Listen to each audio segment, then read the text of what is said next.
এবছর আমার ছেলেকেই প্রথম স্কুলে ভর্তি করলাম। তো একদিন ক্লাসে যাওয়ার পরের দিনই স্কুলে অ্যানুয়াল স্পোর্টস শুরু হয়ে গেল। তো সকালে ব্রেকফাস্ট দিয়েছে পাউরুটি, ডিম আর কলা।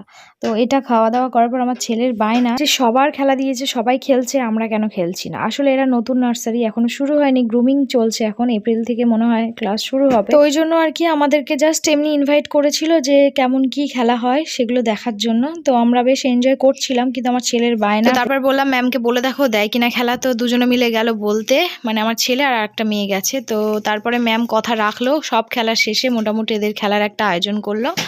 তো দেখো আমার ছেলে ওই দাঁড়িয়ে আছে টুপি পরে, সামনের দিকে হোয়াইট আর ব্ল্যাক।